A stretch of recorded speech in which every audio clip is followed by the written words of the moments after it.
जय श्री कृष्ण प्रिय भक्तों, आज हम आपके लिए लेकर आए हैं माँ अन्नपूर्णा देवी की व्रत कथा।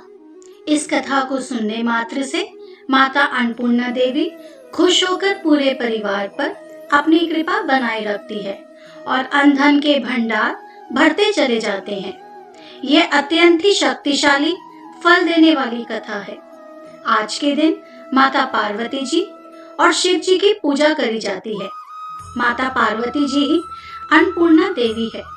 माता अन्नपूर्णा देवी का यह 21 दिवसीय व्रत अत्यंत चमत्कारी फल देने वाला है।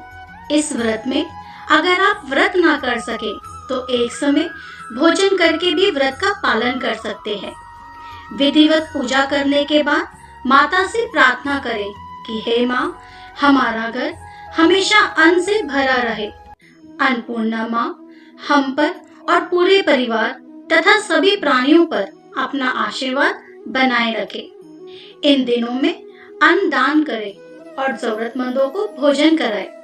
आइए माँ अन्नपूर्णा देवी से मिलकर प्रार्थना करें। अन्नपूर्णे सदा पूर्णे शंकर प्राण वल्लभे ज्ञान वैराग्य सिद्ध्यर्थम भिक्षाम देहि च पार्वती। है देवी अन्नपूर्णे, आप ही तो इस संसार में सभी सुखों और ऐश्वर्य को प्रदान करने वाली हो। आप ही तो देवों के देव महादेव भगवान शिव को प्राणों से ज्यादा प्यारी हो।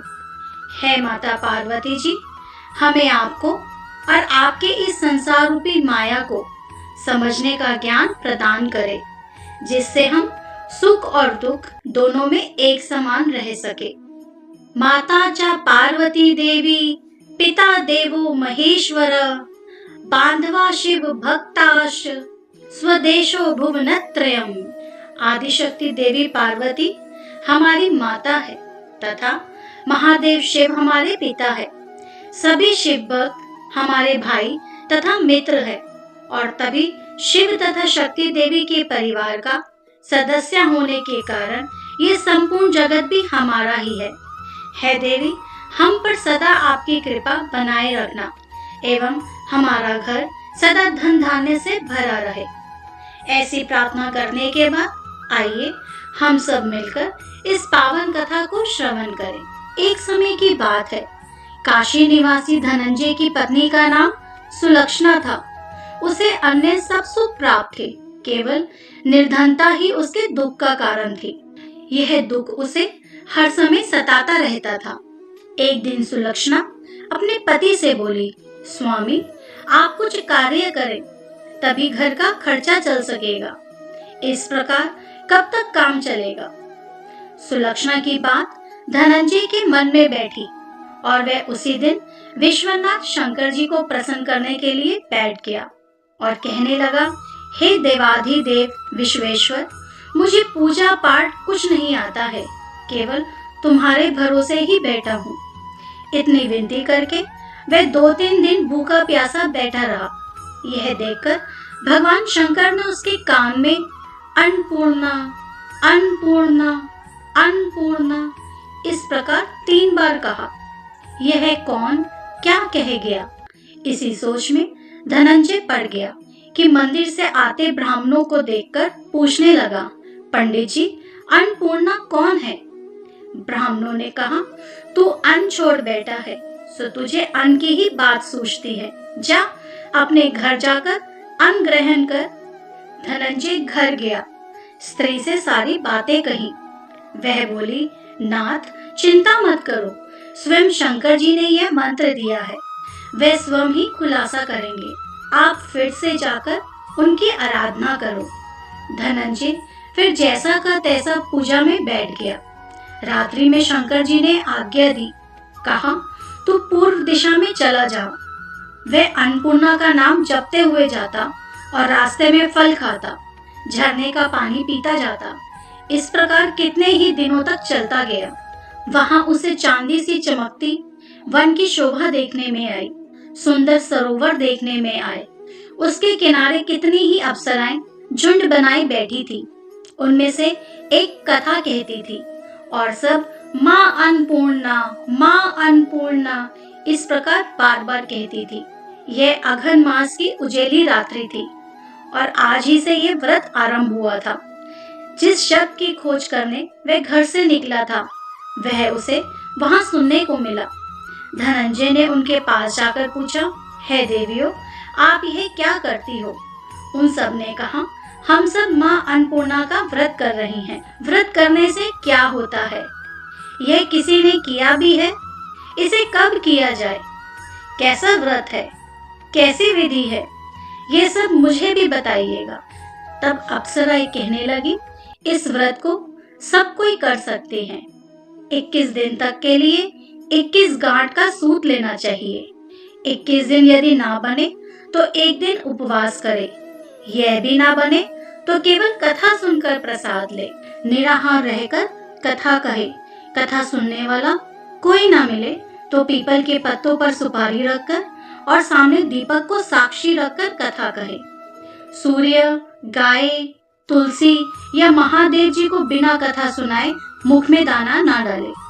यदि भूल से कुछ पड़ जाए तो एक दिवस फिर उपवास करे। व्रत के दिन क्रोध ना करे और ना ही झूठ बोले। धनंजय बोला, इस व्रत के करने से क्या होगा? वे कहने लगी, इसके करने से अंधों को नेत्र मिले, लूलों को हाथ मिले, निर्धन के घर धन आए, बांझों को संतान मिले, मूर्खों को विद्या आए। जो जिस कामना से व्रत करेगा माँ अन्नपूर्णा उसकी सारी इच्छा पूरी करती हैं।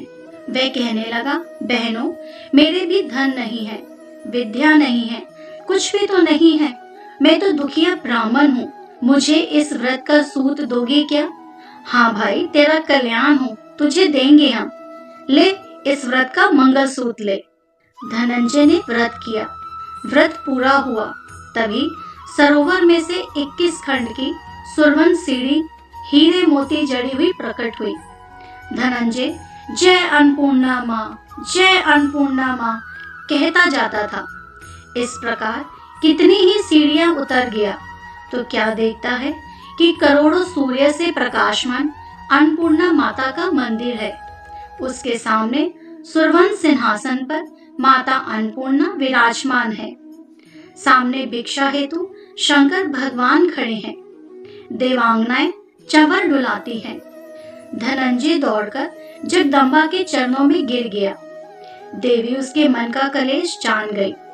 धनंजय कहने लगा, हे माता, आप तो अंतर्यामी हो, आपको अपनी दशा क्या बताऊं? माता बोली, मेरा व्रत किया है, जा संसार तेरा सत्कार करेगा।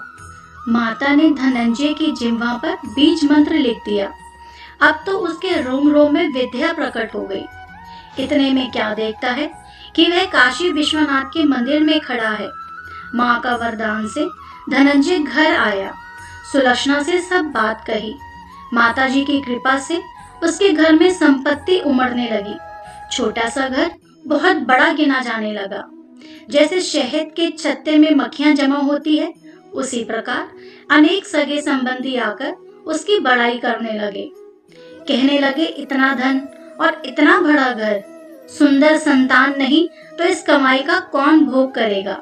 सुलक्षणा से संतान नहीं है, इसलिए तुम दूसरा विवाह करो। अनिच्छा होते हुए भी धनंजय को दूसरा विवाह करना पड़ा और सती सुलक्षणा को सौत का दुख उठाना पड़ा। इस प्रकार दिन बीतते गए। फिर अघन मास आया। नए बंधन से बंधे पति से सुलक्षणा ने कहलाया कि हम व्रत के प्रभाव से सुखी हुए हैं, इस कारण ये व्रत छोड़ना नहीं चाहिए। ये माता जी का प्रताप है जो हम इतने संपन्न और सुखी है। सुलक्षणा की बात सुन धनंजय उसके यहाँ आया और व्रत में बैठ गया। नई बहू को इस व्रत की खबर नहीं थी। वे धनंजय के आने की राह देख रही थी।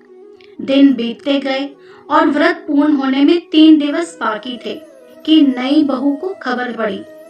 उसके मन में ईर्ष्या की ज्वाला दहक रही थी। सुलक्षणा के घर आ पहुंची और उसने वहां भगदड़ मचा दी। वह धनंजय को अपने साथ ले गई। नए घर में धनंजय को थोड़ी देर के लिए निद्रा ने आ दबाया। इसी समय नई बहू ने उसका व्रत का सूत्र तोड़कर आग में फेंक दिया। अब तो माता जी का कोप जाग गया। घर में अकस्मात आग लग गई, सब कुछ जलकर खाक हो गया। सुलक्षणा जान गई और पति को फिर अपने घर ले आई। नई बहू रूठकर पिता के घर जा बैठी। पति को परमेश्वर मानने वाली सुलक्षणा बोली, नाथ घबराना नहीं, माता जी की कृपा अलौकिक है। पुत्र कपुत्र हो जाता है पर माता कुमाता कभी नहीं होती। अब आप श्रद्धा और भक्ति से आराधना शुरू करो, वे जरूर हमारा कल्याण करेंगी। धनंजय फिर माता के पीछे पड़ गया। फिर वही सरोवर, सीढ़ी प्रकट हुई, उसमें माँ अन्नपूर्णा कहकर वह उतर गया। वहां जा माता जी के चरणों में रुदन करने लगा। माता प्रसन्न होकर बोली, यह मेरी स्वर्ण की मूर्ति ले जा, उसकी पूजा करना, तू फिर से सुखी हो जाएगा। जा, तुझे मेरा आशीर्वाद है। तेरी स्त्री सुलक्षणा ने श्रद्धा से मेरा व्रत किया है, उसे मैंने पुत्र दे दिया है। धनंजय ने आंखें खोली तो खुद को काशी विश्वनाथ के मंदिर में खड़ा पाया। वहां से फिर उसी प्रकार घर को आया। इधर सुलक्षणा के दिन चढ़े और महीने पूरे होते ही पुत्र का जन्म हुआ। गांव में आश्चर्य की लहर दौड़ गई। धीरे धीरे माँ की मान्यता बढ़ने लगी। इस प्रकार उसी गांव के निसंतान सेठ के पुत्र होने पर उसने माता अन्नपूर्णा का मंदिर बनवा दिया। उसने माता जी धूमधाम से पधारी, यज्ञ किया और धनंजय को मंदिर के आचार्य का पद दे दिया।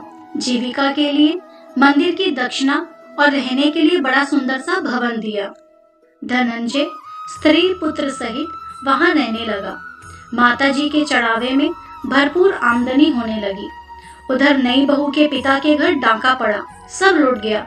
वे भीख मांगकर पेट भरने लगे। सुलक्षणा ने यह सुना तो उन्हें बुला भेजा, अलग घर में रख लिया और उनके अन्न वस्त्र का प्रबंध कर दिया। धनंजय, सुलक्षणा और उसका पुत्र माता जी की कृपा से आनंद से रहने लगे। माता जी ने जैसे इनके भंडार भरे वैसे सबके भंडार भरे। मेरे साथ आप सब भी बोलिएगा, माता अन्नपूर्णा देवी की जय हो। जय जय श्री कृष्णा।